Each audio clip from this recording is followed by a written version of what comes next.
صحابہ فرماتے غزوہ احد کے موقع پر ہم نے نبی پاک علیہ السلام کے رخ زیبا پر خون بہتا ہوا دیکھا۔ کفار نے سنگ باری کی، تکلیف دی حضور کو، مقدس رخساروں پر خون بہا۔ ہم نے عرض کی یا رسول اللہ دعا کرے نا یہ برباد ہو جائے۔ تو نبی پاک علیہ السلام نے فرمایا مجھے لان تان کرنے والا نہیں بنا کے بھیجا گیا، مجھے رحمت بنا کے بھیجا گیا۔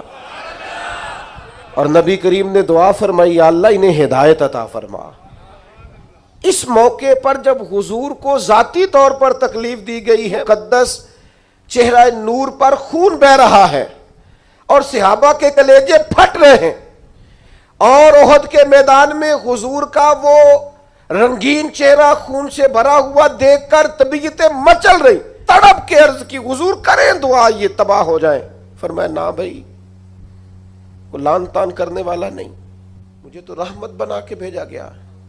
لیکن میرے عزیزو، غزوہ خندق کے موقع پر جب دشمنوں سے دفاع کرتے وقت نماز عصر مسلمانوں کی قضا ہوئی تو حضور نے ہاتھ اٹھا کے عرض کیا، کہا اے اللہ ان کے پیٹ آگ سے بھر دے جنہوں نے ہماری نماز عصر لیٹ کی، ہماری نماز لیٹ کر دی، صلاۃ وسطیٰ لیٹ کر دی۔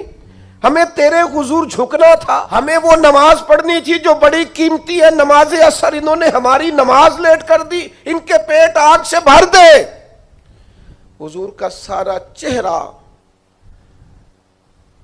لہو سے بھرا ہے، پر ذات کے لیے دعا نہیں کی کہ یہ تباہ ہو جائیں، پر ایک نماز لیٹ ہو گئی۔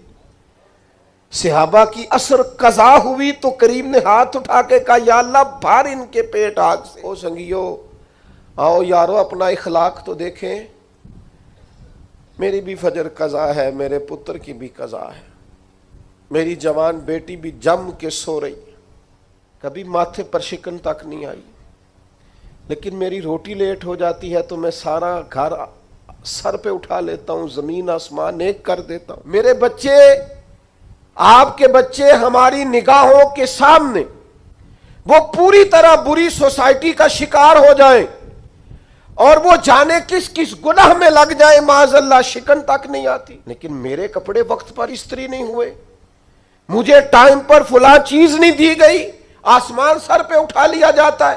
حضور نے تو ہمیں یہ اخلاق سکھایا ہے کہ لہو سے تیرا وجود بھی ذات کے لیے بھر دیا جائے، تو زبان سے لان تان نہ کرنا، یہ تیرے نبی کا طریقہ ہے۔